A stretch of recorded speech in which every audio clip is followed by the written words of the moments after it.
नमस्कार दोस्तों, स्वागत है आपका अपने YouTube channel the knowledge plaza में। उम्मीद करता हूँ आप लोग स्वस्थ होंगे, अपनी तैयारी अच्छे से कर रहे होंगे। तो जैसा कि आप लोगों को पता है, हमारा न्यू बैच जो है वो स्टार्ट हो गया है और ये इसकी एक क्लास हो भी गई है कल। आज हमारी ये सेकंड क्लास होगी जो कि आपकी केमिस्ट्री क्लास होगी। इसका टाइम टेबल आपको पहले से ही मिल गया है। तो क्लास शुरू करने से पहले जो लोग चैनल पर पहली बार आए हुए हैं वो लोग चैनल सब्सक्राइब कर लें, बेल आइकन प्रेस कर दें, जिससे कि आने वाले वीडियो के नोटिफिकेशन आपको समय पर मिल जाएं और आप तैयारी अपनी जो है वो कंटिन्यू करते रहें। तो चलिए, जो लोग क्लास में आ चुके हैं एक बार क्लास को शेयर कर दें, जिससे कि आपके साथी भी क्लास में जुड़ जाएं और वो भी क्लास का कुछ फ़ायदा ले सकें।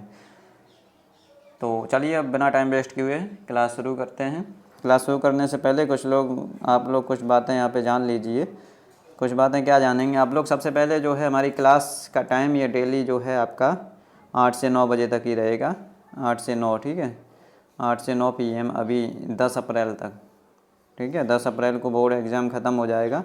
उसके बाद ये इसका टाइम 7 से 10 कर दिया जाएगा इस बैच का। अभी आपका 8 से 9 ही चलता रहेगा ये बैच, ठीक है।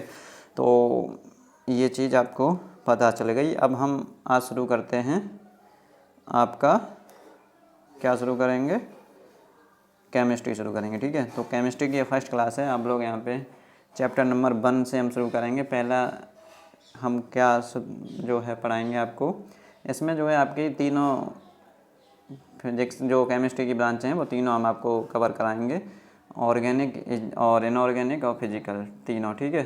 तो सबसे पहला हम चैप्टर शुरू करेंगे परमाणु संरचना, जिसको हम लोग क्या बोलते हैं, एटॉमिक स्ट्रक्चर, ठीक है। परमाणु संरचना चैप्टर नंबर 1 है, आप लोग नोट कर लीजिए। चैप्टर नंबर 1 है ये, ठीक है। तो इसमें परमाणु संरचना हेडिंग डाल दीजिए आप लोग। चैप्टर का नाम है ये। इंग्लिश में इसको बोलते हैं एटॉमिक स्ट्रक्चर, STRUCTURE, ठीक है। एटॉमिक स्ट्रक्चर इसका नाम है। तो चलिए अगला यहाँ पे जो है, अब सबसे पहले आप लोगों को पता होना चाहिए आपके जो है केमिस्ट्री कितने क्वेश्चन पूछे जाते हैं कैडेट में। तो 25 क्वेश्चन पूछे जाते हैं, ठीक है। तो ये जो आपकी क्लास है वो कैडेट के लिए तो इम्पोर्टेंट है ही, उसके साथ ही BHU और ICR के लिए भी इम्पोर्टेंट है। तो आप लोग इसको शुरुआत से लेकर के एंड तक देखते रहेंगे, ठीक है, और नोट्स आप अपना बनाते रहेंगे। तो सबसे पहले परमाणु संरचना चैप्टर में आपको पता होना चाहिए परमाणु होता क्या है। परमाणु यानी कि एटम क्या होता है, इंग्लिश में इसको एटम बोलते हैं, ठीक है। आइटम नहीं, एटम बोलते हैं इसको। तो एटम यहाँ पे क्या होता है वो आप लोग नोट कर लेंगे। आपको पता होगा किसी तत्व का जो सूक्ष्मतम कण होता है, कोई भी तत्व है जैसे कि हाइड्रोजन हो गया, हीलियम हो गया, ठीक है, इनका जो सूक्ष्मतम कण होता है वो अस्थायी और अभिक्रियाशील या फिर उदासीन होता है, तभी हम उसको परमाणु कहते हैं। नोट करना चाहें तो आप लोग इसकी डेफिनेशन नोट कर लेंगे। किसी तत्व का नोट कर लीजिए आप लोग, जिससे कि आपके नोट्स भी बनते रहें यहाँ पे और आप लोग रिवीजन भी करते रहें। किसी तत्व का ऐसा सूक्ष्मतम कण, किसी तत्व का ऐसा सूक्ष्मतम, ठीक है, बिल्कुल छोटे से छोटा सूक्ष्मतम, किसी तत्व का ऐसा सूक्ष्मतम कण जो अस्थायी, इसको ऊपर कर देते हैं, ठीक है, जो अस्थायी मतलब अनस्टेबल, ठीक है, जो अस्थायी अभिक्रियाशील, ठीक है, अस्थायी अभिक्रियाशील तथा उदासीन होता है, ठीक है, तथा उदासीन यानी कि न्यूट्रल, तथा उदासीन होता है, उसे हम क्या कहते हैं, उसे हम परमाणु कहते हैं, ठीक है। नोट कर लीजिए। किसी तत्व का ऐसा सूक्ष्मतम कण जो अभिक्रियाशील, किसी तत्व का ऐसा सूक्ष्मतम कण जो अस्थायी, अभिक्रियाशील तथा उदासीन होता है, उसे हम परमाणु कहते हैं, ठीक है। उसे हम क्या कहते हैं, परमाणु कहते हैं। तो परमाणु को हम लोग इंग्लिश में क्या बोल देते हैं, एटम। अब आप लोग दूसरी चीज़ यहाँ पे नोट करेंगे, दूसरी चीज़ क्या नोट करेंगे आप लोग, तो दूसरी चीज़ आपको ये पता होनी चाहिए, जो परमाणु होते हैं वो रासायनिक क्रिया करके अणु का निर्माण करते हैं। ठीक है, क्वेश्चन आपसे पूछ लिया जाए परमाणु अणु का निर्माण कैसे करते हैं, परमाणु जो है, तो अगला पॉइंट आप लोग नोट कर लीजिए, परमाणु रासायनिक क्रिया करके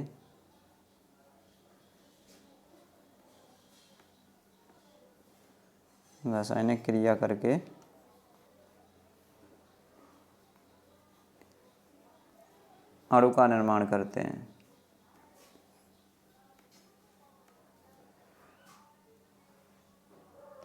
अणु का निर्माण करते हैं।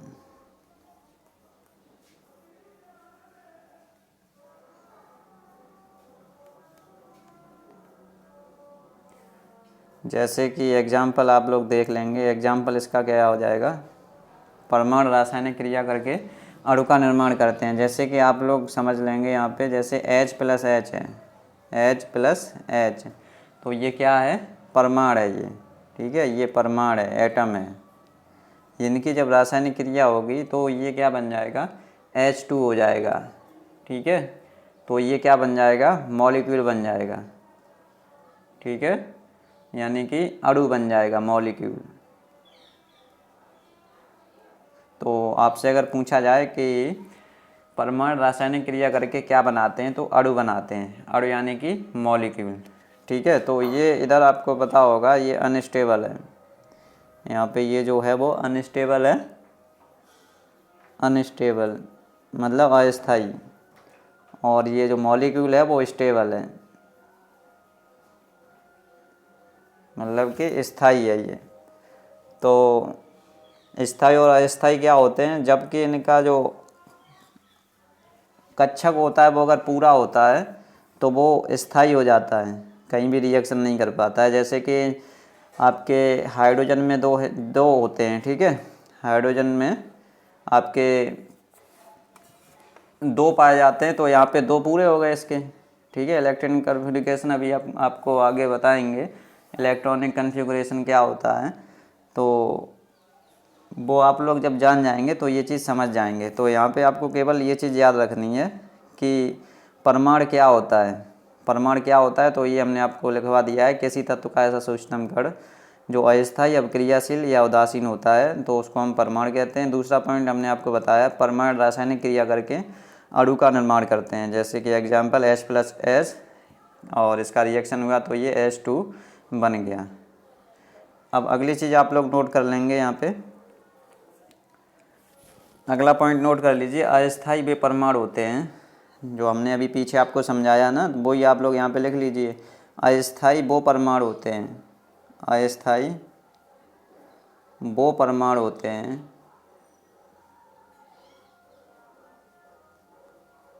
अस्थाई वो परमाणु होते हैं जिनका इलेक्ट्रॉनिक विन्यास यानी कि इलेक्ट्रॉनिक कन्फिग्रेशन, इलेक्ट्रॉनिक विन्यास अधूरा होता है। ठीक है, इलेक्ट्रॉनिक विन्यास कैसा होता है, अधूरा होता है, इलेक्ट्रॉनिक विन्यास अधूरा होता है। ये जो हम हाईलाइट कर देते हैं, कलर चेंज कर देते हैं, वो उसमें केवल यही होता है कि एक ही पॉइंट यहाँ पे वो है, वो क्या है, अधूरा। ठीक है, जब अधूरा होगा तो अस्थाई परमाणु होता है। ठीक है, अधूरा होता है। और स्थाई परमाणु क्या होता है, स्थाई परमाणु वे परमाणु होते हैं जिनका इलेक्ट्रॉनिक विन्यास पूरा होता है। तो दूसरा आप लोग लिखना चाहें तो ये लिख सकते हैं। ठीक है, ये तो हमने आपको अस्थाई की बात बता दी। अस्थाई क्या होते हैं, जिनका इलेक्ट्रॉनिक कन्फिग्रेशन अधूरा होता है। अब स्थाई आप लोग लिखना चाहें तो लिख लीजिए, स्थाई परमाणु क्या होते हैं, स्थाई परमाणु, ये भी लिख लीजिए, पूछे जाते हैं ये आपके एग्ज़ाम में। ठीक है, आपको पता है इस बार बांदा एग्ज़ाम आपकी कराएगी यूनिवर्सिटी, तो उसमें अच्छे क्वेश्चन आते हैं आपके केमिस्ट्री के भी, तो बहुत ही अच्छे से यहाँ पे हम लोग करेंगे इसको। स्थायी वे परमाणु होते हैं, स्थायी वे परमाणु होते हैं जिनका इलेक्ट्रॉनिक विन्यास पूरा होता है। इलेक्ट्रॉनिक विन्यास,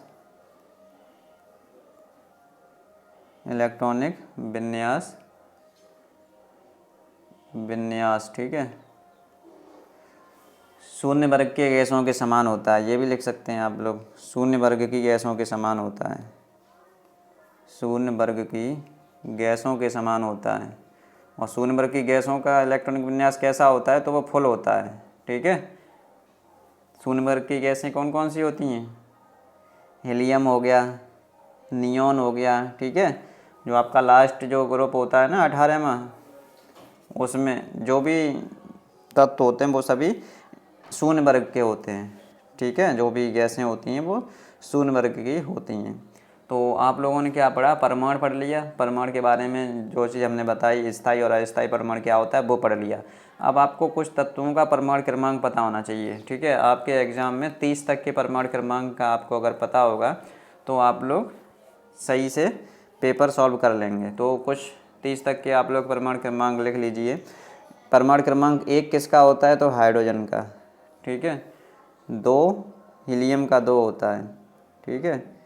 और लिथियम का 3 होता है, लिथियम का 3 होता है। और आपका 4 किसका होता है? तो बेरिलियम का 4 होता है, Be, ठीक है। बोरोन का 5 होता है, बोरोन का 5 हो गया। और आपका कार्बन का 6 होता है, ठीक है, कार्बन का 6 होता है। नाइट्रोजन का 7 होता है, नाइट्रोजन का 7 होता है, ठीक है। और आपका ऑक्सीजन का 8 होता है, ऑक्सीजन का 8 हो गया। फ्लोरीन का 9 होता है, फ्लोरीन का 9 हो गया। नियॉन का 10 होता है, नियॉन का 10 हो गया। आपका सोडियम का 11 होता है, Na जो होता है सोडियम, इसका 11, सोडियम को Na ऐसे नोट करते हैं, ठीक है, Na बना हुआ है ये। 12 आपका मैग्नीशियम का होता है, Mg यानी कि 12। 13 आपका किसका होता है? तो एल्यूमिनियम का 13 होता है, एल्यूमिनियम का 13 हो गया। 14 किसका होता है? तो 14 सिलिकॉन का होता है, 14 सिलिकॉन का हो गया। 15 किसका होता है? तो फॉस्फोरस का होता है। 16 किसका होता है? 16 सल्फ़र का होता है, नोट करते रहिए। 17 किसका होता है? तो क्लोरीन का होता है, 17 Cl। आगे नोट कर लो। 18 किसका होता है? तो 18 आपका हो जाएगा आर्गन का, Ar, ठीक है, आर्गन का 18 होता है। पोटेशियम का 19 होता है, K, ठीक है। कैल्शियम का 20 होता है, Ca, कैल्शियम का 20 हो गया। स्कैंडियम का Sc से इसको दिखाते हैं 21 होता है, ठीक है। और 22 आप लोग नोट करते रहिए, Ti 22 होता है। वेनेडियम यानी कि B, इसका 23 होता है। क्रोमियम यानी कि Cr, इसका 24 होता है। मैग्नीज यानी कि Mn, इसका 25 होता है, नोट करते रहिए आप लोग। Fe यानी कि आयरन, इसका 26 होता है। और 27 आपका कोबाल्ट का होता है, Co, 27 हो गया इसका। नियॉन का आपका 28 हो, Ni निकल का 28 हो गया, ठीक है, नियॉन निकल। और इसका कॉपर का 29 हो जाएगा। और जिंक का आपका 30 हो जाएगा। 30 किसका है? तो जिंक का है, ठीक है। तो इतने 30 तक के आपको एटॉमिक नंबर पता होने चाहिए, तो आप अपने एग्ज़ाम में सही से खेल जाएंगे, मतलब सही से आप अपना क्वेश्चन सॉल्व कर लेंगे, ठीक है। तो अगली बात करते हैं हम लोग परमाणु क्रमांक की। ये सब परमाणु क्रमांक ही था आपका, ठीक है, परमाणु क्रमांक हैं ये, आप लोग ऊपर नोट कर लीजिए। तत्वों के परमाणु क्रमांक, यहाँ पे ऊपर हेडिंग डाल सकते हैं आप लोग, तत्वों के परमाणु क्रमांक, तत्वों के परमाणु क्रमांक मतलब एटॉमिक नंबर। सारे के सारे क्वेश्चन आपको यहीं से मिलेंगे। जो कुछ हम यहाँ पे बोर्ड पे करा रहे हैं वो इसीलिए लिख रहे हैं कि आप लोग पीछे ना रह जाएं, ठीक है। आपको जितना हम जो भी यहाँ पे लिखा रहे हैं वो आप लोग लिखते रहिए, ठीक है। PDF इसलिए नहीं दे रहे क्योंकि PDF जो है वो आपके फ़ोन में ही सेव रहती है, उसको आप लोग कभी पढ़ते नहीं हैं, इसलिए PDF इस बार नहीं देंगे आपको। PDF की जगह हम आपको लिखाएंगे, ठीक है। लिखाने से आप लोग अगर पढ़ने वाले होंगे तो साथ साथ लिखते रहेंगे। और क्योंकि PDF फ़ोन में ही हमने देखा है कि फ़ोन में ही लोग सेव करके रख लेते हैं और उसको पढ़ते नहीं हैं, इसलिए इस बार थोड़ा चेंजेशन किया है। तो अगली हेडिंग डालिए आप लोग परमाणु क्रमांक। परमाणु क्रमांक यानी कि एटॉमिक नंबर। परमाणु क्रमांक, परमाणु क्रमांक यानी कि एटॉमिक नंबर, ठीक है। एटॉमिक नंबर क्या होते हैं इसको भी आप लोग अगर लिखना चाहें तो लिख लीजिए। वैसे इसकी डेफिनेशन नहीं पूछता है, कभी कभी पूछ भी लेता है, इसलिए लिख ही लीजिए आप लोग, ठीक है। तो इसकी डेफिनेशन आप लोग लिखेंगे यहाँ पे, किसी परमाणु का, ठीक है, किसी परमाणु के आप लोग जुड़े रहेंगे लास्ट तक तो बहुत सारी चीज़ें सीख करके जाएंगे यहाँ से, ठीक है। किसी परमाणु के नाभिक हम लोग बोलते हैं न्यूक्लियस को, ठीक है। किसी परमाणु के नाभिक में उपस्थित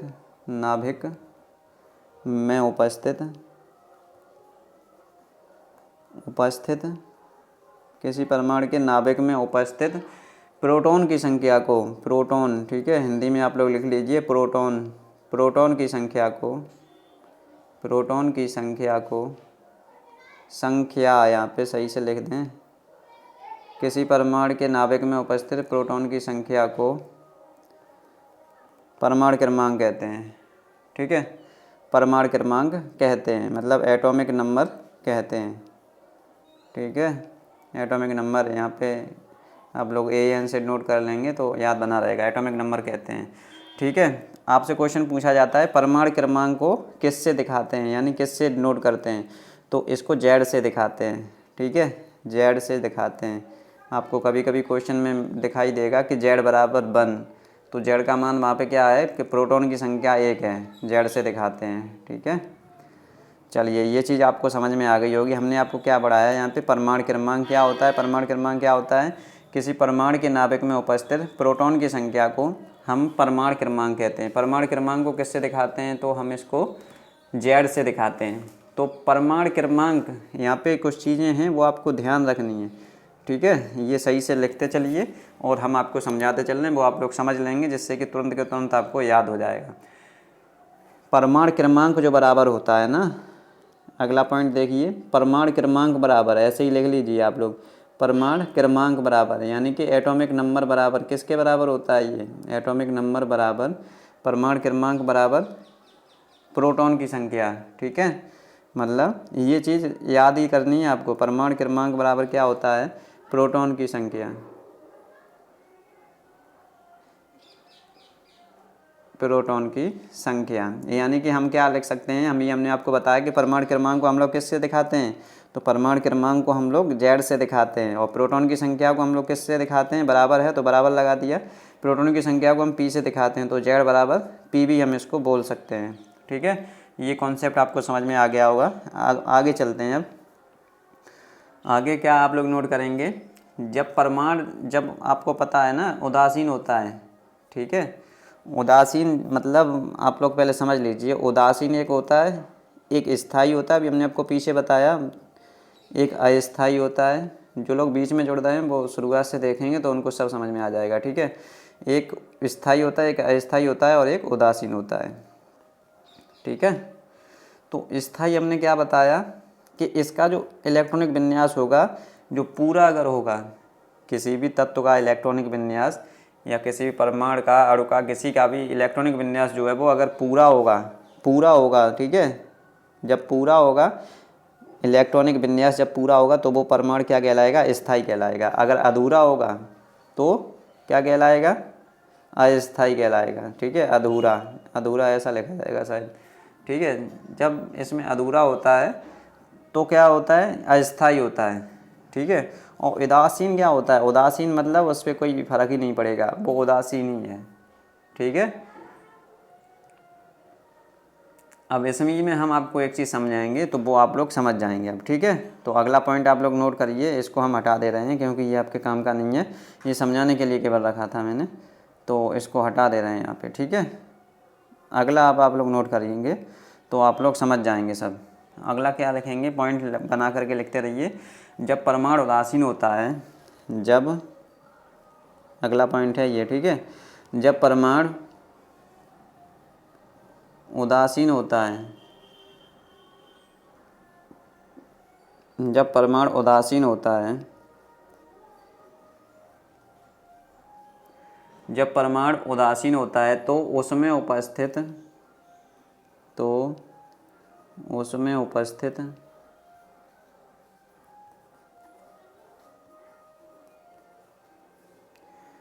प्रोटॉन की संख्या को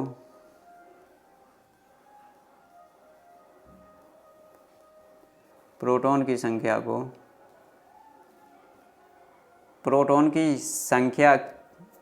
जब परमाणु उदासीन होता है तो उसमें उपस्थित प्रोटॉन की संख्या, ठीक है, प्रोटॉन की संख्या, जब उसमें उपस्थित प्रोटॉन की संख्या इलेक्ट्रॉन की संख्या के बराबर होती है, ठीक है, प्रोटॉन की संख्या जो होती है वो इलेक्ट्रॉन की संख्या के बराबर होती है, इलेक्ट्रॉन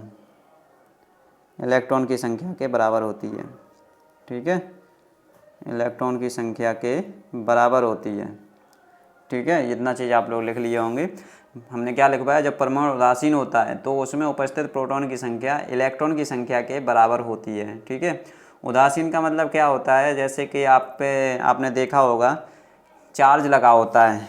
एग्जाम्पल आप लोग देख लीजिए, जैसे कि Na+ आप लिखा होगा कहीं पे Ca2+ लिखा होगा, ठीक है। तो ये जो है वो उदासीन नहीं है। उदासीन मतलब कोई भी चार्ज उस पर नहीं होता है, ना प्लस का ना माइनस का, ठीक है। तो आप लोग समझ गए होंगे इसको। अगला पॉइंट आप लोग लिखेंगे, जब कोई परमाणु, इससे क्वेश्चन पूछे जाते हैं इसलिए आपको लिखा रहे हैं यहाँ पे, ठीक है, लिखा दे रहे हैं इसीलिए आपको, ये सभी इनसे क्वेश्चन पूछे जाते हैं, इन सब से क्वेश्चन आपके पूछे जाते हैं, तो आप लोग सही से यहाँ पे नोट कर लीजिए, ठीक है। परमाणु उदासीन होगा तब का हमने आपको लिखवा दिया। अब जब परमाणु पर कोई भी चार्ज होगा, ठीक है, सही से पॉइंट बना के लिख लीजिए, जब कोई परमाणु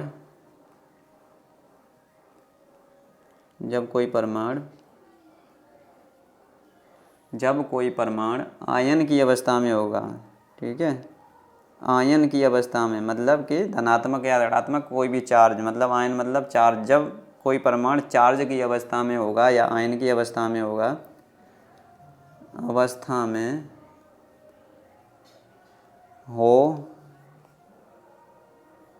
तो उसमें उपस्थित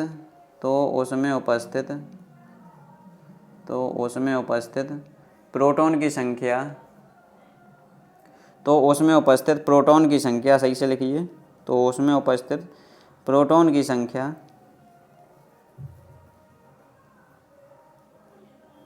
तो उसमें उपस्थित प्रोटॉन की संख्या एटॉमिक नंबर के बराबर होगी, ठीक है। प्रोटॉन की संख्या एटॉमिक नंबर के मतलब परमाणु क्रमांक के बराबर होगी, परमाणु क्रमांक के बराबर होगी,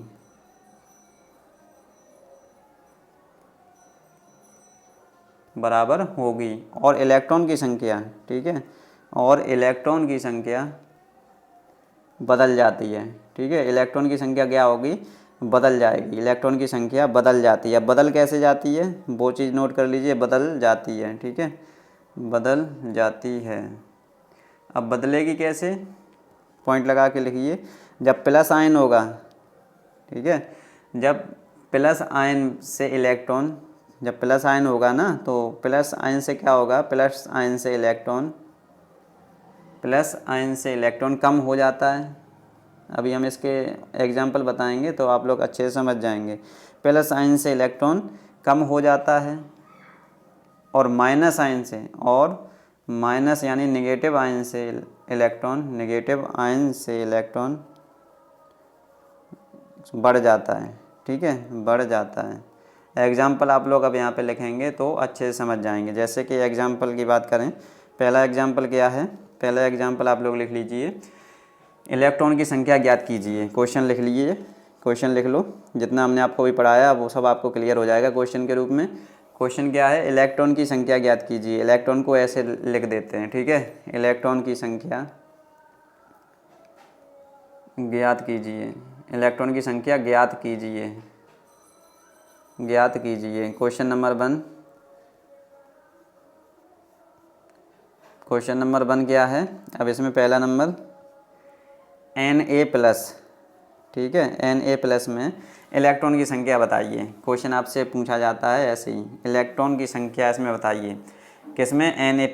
अब इसमें सबसे पहले आपको पता होना चाहिए इसका एटॉमिक नंबर क्या होगा, क्योंकि क्वेश्चन आपसे पूछा गया है। बांदा ने जब 2018 में पेपर बनाया था तब भी ऐसा क्वेश्चन आया था, तो ऐसे क्वेश्चन आपको आने चाहिए।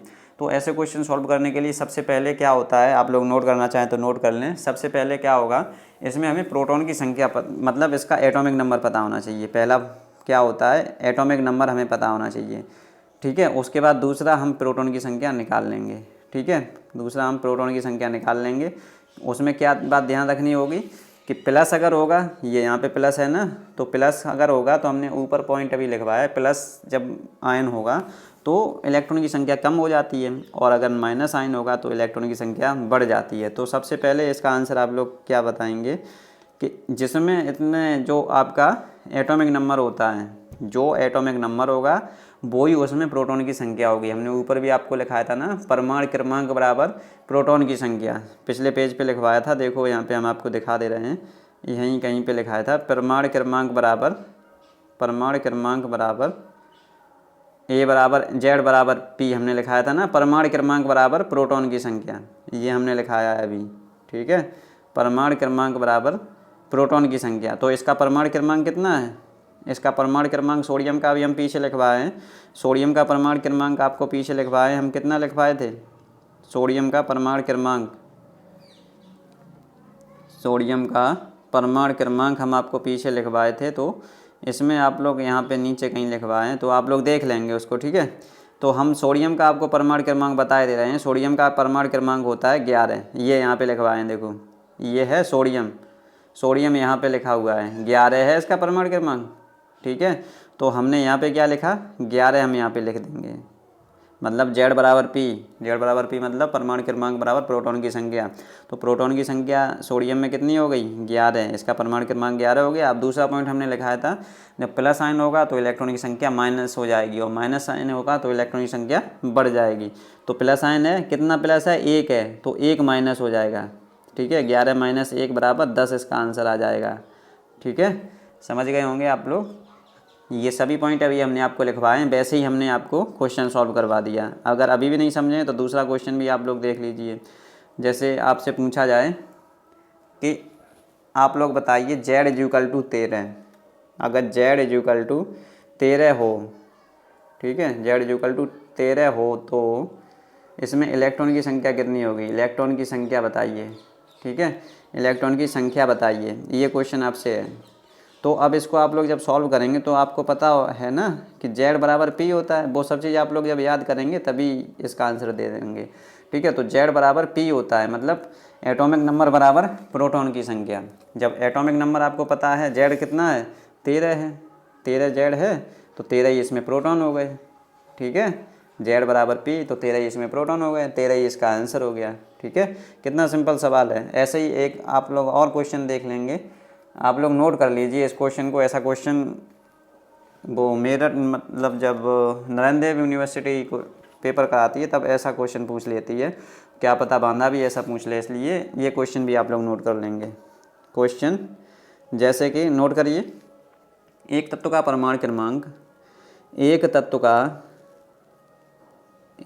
का ये सब हम आपको ऐसे ही इसलिए लिखा रहे हैं क्योंकि हमने आपसे बोला है ना कि 120 प्लस क्वेश्चन हम जो लिख रहे हैं उसी में से आएंगे, तो ये सब हम आपको दिखाएंगे जब पेपर होगा तब, इसीलिए हम आपको लिख रहे हैं यहाँ पे, ठीक है। तो आप लोग नोट्स अच्छे अच्छे बनाते रहिए और उसको रिवाइज करते रहिए, ठीक है। तो एक तत्व का परमाणु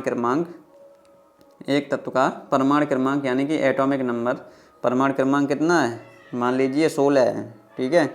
एक तत्व का परमाणु क्रमांक 16 है, ठीक है। OH तत्व X है, OH तत्व X है, ठीक है, वह तत्व X है। क्वेश्चन देख लीजिए, एक तत्व का परमाणु क्रमांक 16 है, वह तत्व X है, ठीक है। अब वह X माइनस माइनस मतलब 2 माइनस आयन बनाता है, ठीक है। अब वह तत्व क्या करता है, X माइनस माइनस आयन बनाता है। तो उसमें इलेक्ट्रॉन और प्रोटॉन की संख्या ज्ञात कीजिए। तो उसमें इलेक्ट्रॉन और प्रोटॉन की संख्या बताइए, इलेक्ट्रॉन और प्रोटॉन की संख्या बताइए आप। एक तत्व का परमाणु क्रमांक 16 है, वह तत्व X है, ठीक है। तो आपको क्या पता होना चाहिए, आपको एक चीज़ पता है यहाँ पे कि Z बराबर P, मतलब जितना भी Z होगा उतना ही उसमें प्रोटॉन होगा। Z को हम क्या बोलते हैं, परमाणु क्रमांक, ठीक है, परमाणु क्रमांक। और P यहाँ पे प्रोटॉन होता है, ठीक है, P क्या होता है, प्रोटॉन होता है। तो प्रोटॉन की संख्या आपको पता चल गई। मतलब Z बराबर, यहाँ पे क्वेश्चन क्या दे रखा है, एटॉमिक नंबर, इसको हम Z से नोट करते हैं ना, तो Z बराबर 16 दे रखा है। वो चीज़ आप लोग यहाँ पे लिख दीजिए, Z बराबर 16, तो 16 ही इसका प्रोटॉन हो गया। लेकिन प्रोटॉन में एक चीज़ और यहाँ पे दे दी कि वो क्या करता है, X माइनस माइनस आयन बनाता है, मतलब 2 माइनस हो गया ना, तो 2 यहाँ पे प्लस हो जाएगा, ठीक है। आपको पीछे पॉइंट लिखाए थे ना, अगर माइनस चार्ज होगा तो प्लस हो जाएगा, प्लस चार्ज होगा तो माइनस हो जाएगा। तो इसमें प्रोटॉन की संख्या कितनी हो जाएगी, प्रोटॉन की संख्या इसमें हो जाएगी 18, ठीक है। प्रोटॉन की संख्या इसमें 18 हो गई। अब इलेक्ट्रॉन की बात करें, ठीक है। तो इलेक्ट्रॉन की बात अगर की जाए तो इलेक्ट्रॉन इसमें क्या हो जाएंगे, इलेक्ट्रॉन इसमें क्या हो जाएंगे,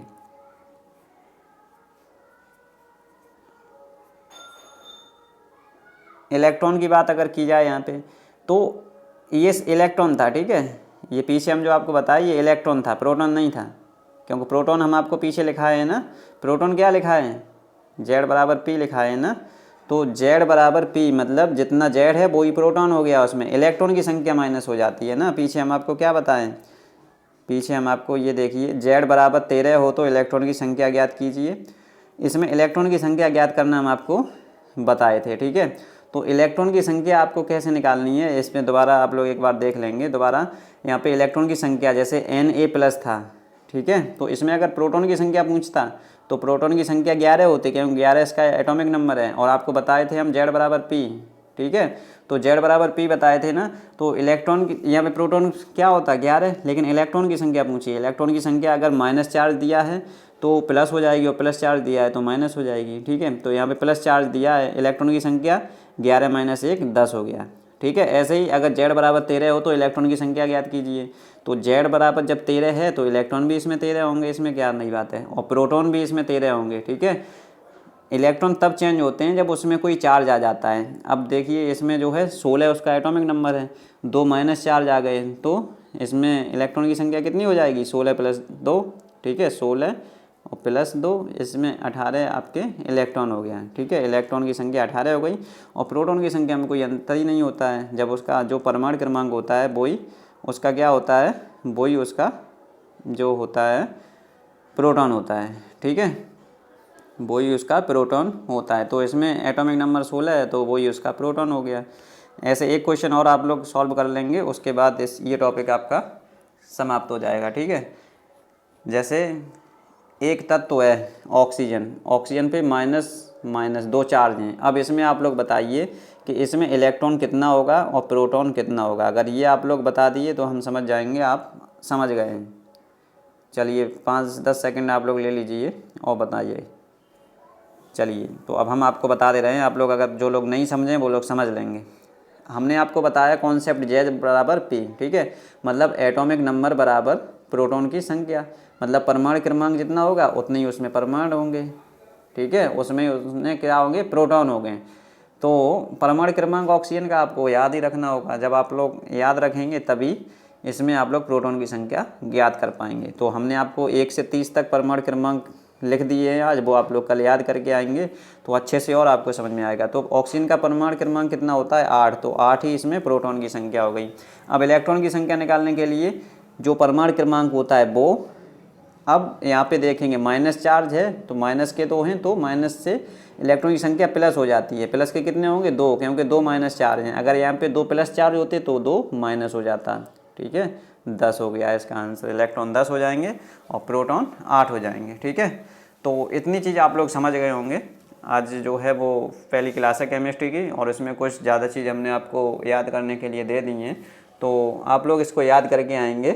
और उसके बाद हम आपको कल फिर मिलेंगे, तब आपको जो है एक चीज़ और नोट कर लीजिए, उसके बाद फिर हम आपको कल बोरबरी का नियम, आहवाऊ का नियम, ये सब चीज़ें कल बता देंगे। इसमें थोड़ी चीज़ें और आप लोग नोट कर लीजिए, जैसे परमाणु का संगठन जो होता है वो 3 भागों से मिलकर बना होता है।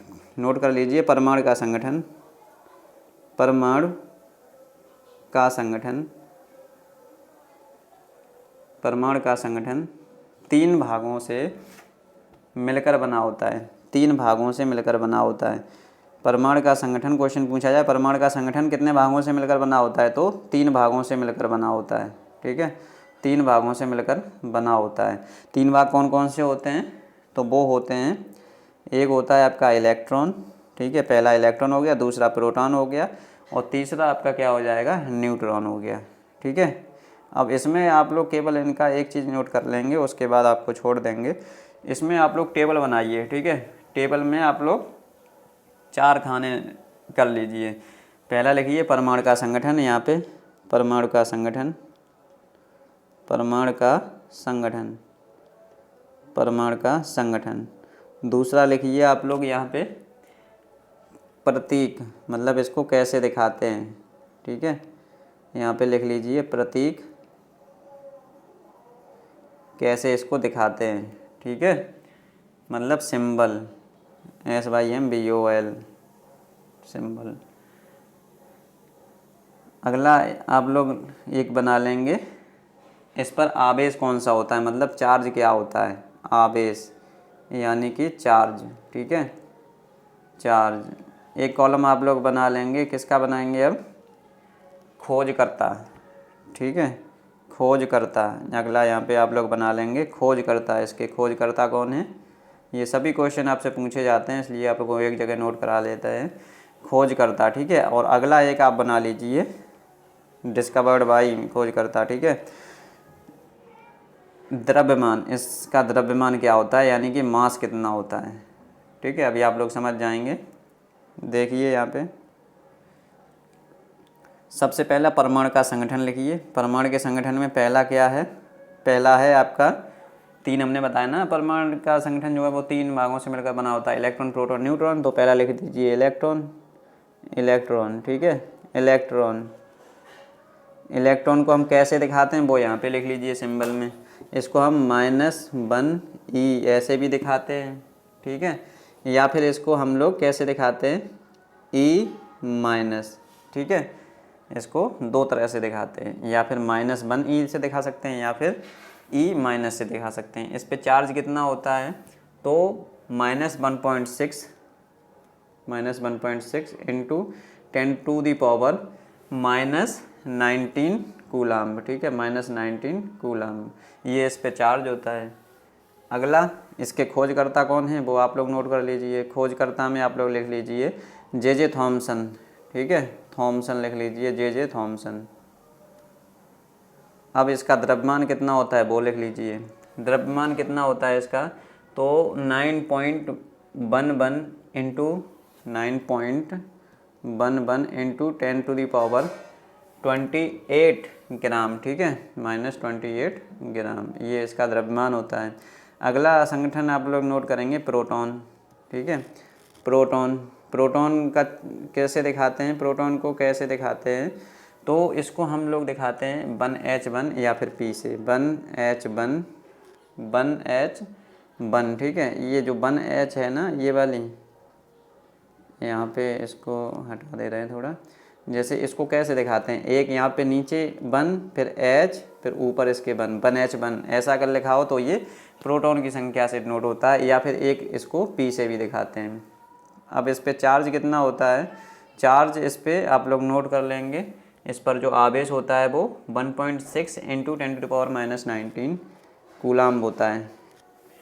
1.6 इंटू 1.6 इंटू 10⁻⁻19 कूलाम, 10⁻⁻19 कूलाम होता है। इसके खोजकर्ता कौन है, तो रदरफोर्ड ने इसको खोजा था, रदरफोर्ड।